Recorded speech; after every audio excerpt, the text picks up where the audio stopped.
Donc bonjour à tous, aujourd'hui je vous retrouve pour une nouvelle vidéo, donc ça sera la deuxième partie du bilan de lecture du mois d'octobre. Donc un autre petit update lecture, hein. Non, de septembre ou d'octobre, je ne sais plus, bref c'est la deuxième partie.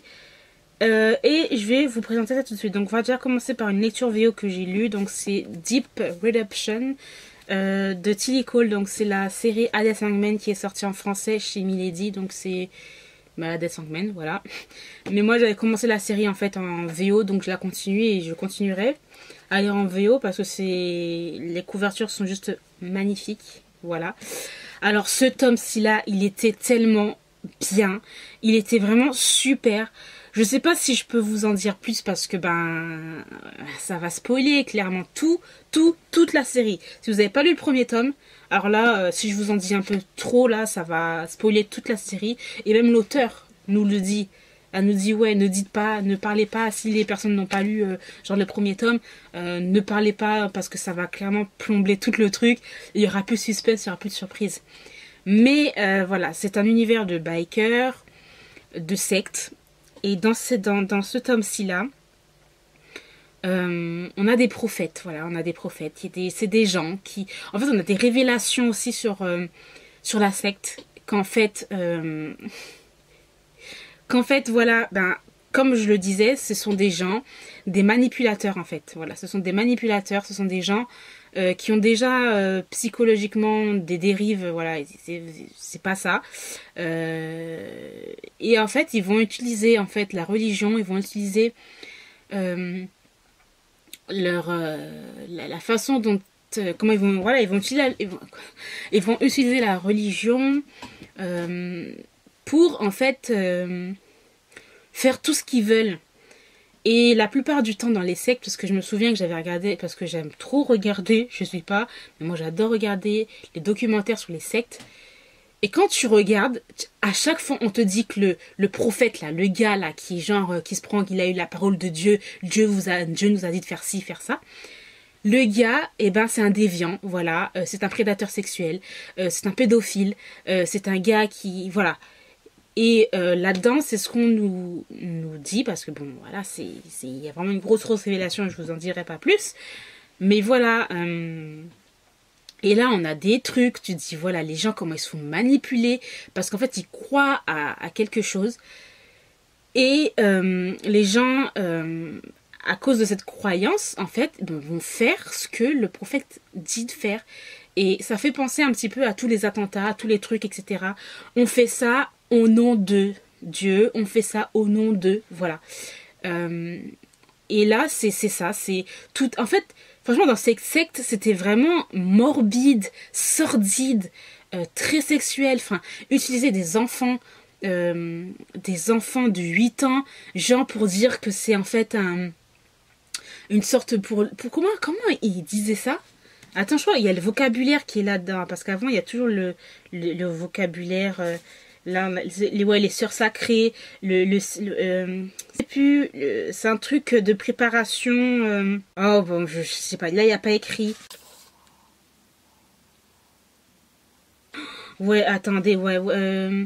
Bon là j'ai pas le truc, mais en fait ces enfants de 8 ans en fait c'est pour soi-disant si on faisait un baptême, voilà, et leur baptême c'est quoi? Enfin je vais vous le dire, leur baptême c'est quoi? C'est faire en fait ces enfants de 8 ans, les mettre sur des engins de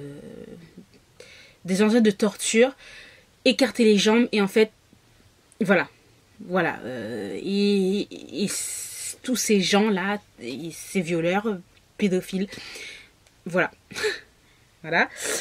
Après, vous avez le cercle sacré. Donc, le cercle sacré, c'est là où, soi-disant, le plus haut, le tout-puissant, dit au prophète que voilà, c'est parti. Enfin, c'est parti, n'importe quoi. C'est parti, mon cucu. Là, il dit oui, voilà, c'est le moment de rassembler tous les gens de la secte en fait et à ces comment dire ça, ces pratiques sexuelles. En fait, c'est genre une sorte de d'orgie, voilà, une orgie sexuelle en fait. Et grâce à ça, eh ben, ils vont pouvoir nettoyer un petit peu leurs âmes, voilà. Et en fin de compte, quand t'es là, tu regardes de loin, en fait, tu dis c'est juste des orgies sexuelles, voilà. Vous utilisez les femmes pour, tout simplement, et à plusieurs, voilà, voilà. Donc là, c'est leur cercle sacré. Il y a aussi les sœurs sacrées. Donc voilà, ce sont des femmes qui ont été choisies par l'ordre. Donc l'ordre, c'est tout le truc de la secte là. Hein. Et en fait, qui va un petit peu sonner à la porte. Voilà, toc toc toc. Oui, voilà, nous sommes. Là, je vais trop loin. Genre, oui, les gens qui viennent faire... Comment on dit ça? J'arrive pas à trouver le mot. Qui fait un petit peu la cueillette, en fait, des gens, des âmes un peu perdues. Et qui leur dit que oui, voilà, c'est ça qu'il faut faire, etc., etc. En fait, tout ça, c'est d'ordre sexuel, en fait. Tout simplement, voilà. Elle recrute. Voilà, je cherchais le mot. Elle recrute. Elle fait un recrutement de prostitution, de trucs comme ça. Et voilà, donc vous avez aussi les maudites, les femmes qui sont maudites. Pour eux, en fait, c'est des filles, des femmes qui sont trop belles. Elles ont le péché en elles. Et donc, à cause d'elles, ben, ça fait que les hommes tournent la tête, etc. Et que ces femmes-là doivent être un petit peu... mises en fait en retrait pour pas tenter les gens, etc. Parce qu'elles sont trop belles, trop magnifiques, etc. Et puis ensuite ils vont les utiliser encore pour des fins sexuelles, encore une fois. Bref, c'est une histoire de sectes. Hein. Les sectes, comme vous le savez, hein, il y a des sectes qui sont vraiment... c'est pas ça du tout, quoi. Et donc dans ce tome-ci, il était génial, vraiment génial et très très violent.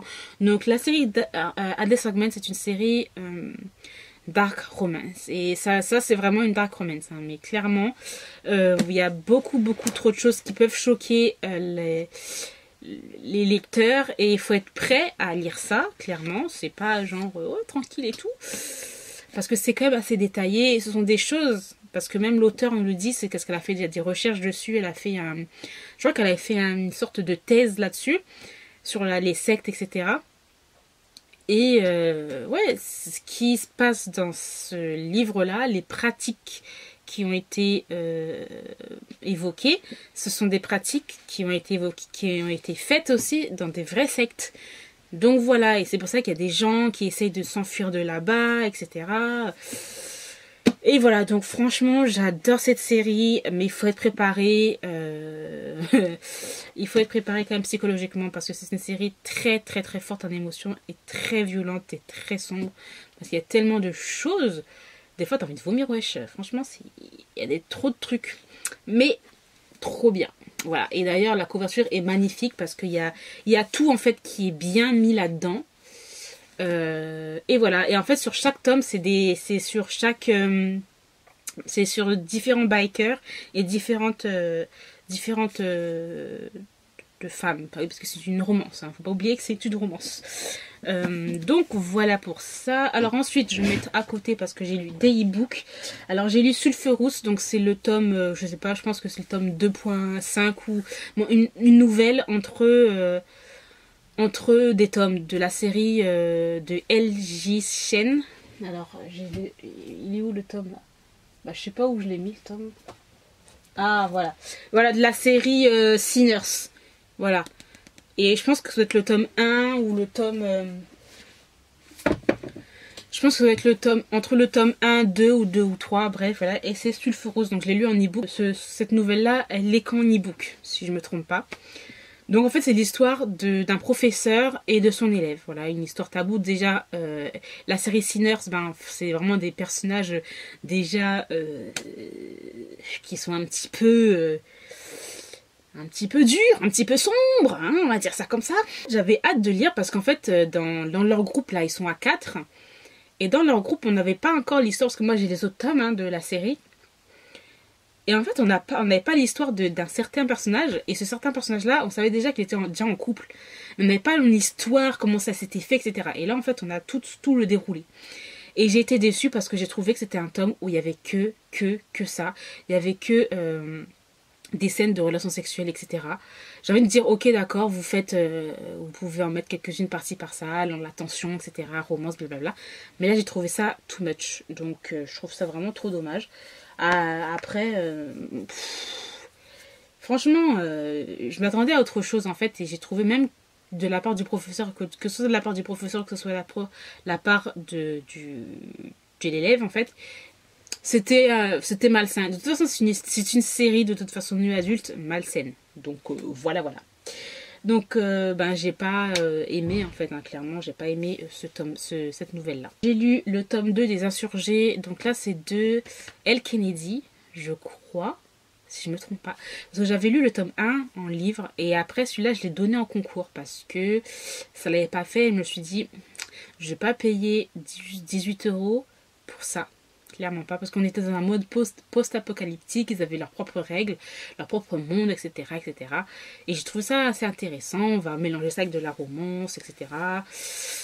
Et quand je l'ai lu, j'ai dit, c'est une série bien sexuelle tout ça. Deux, ben c'était très bof. Voilà, c'est sur d'autres personnages et ces deux personnages-là, je les ai détestés. Voilà, je les ai vraiment pas du tout aimés. Je ne recommande vraiment pas cette série de Elle Kennedy. Je vais pas dire que c'est nul, parce qu'il y a d'autres personnes qui l'ont aimé. Mais je veux dire que voilà, on est dans le truc post-apocalyptique.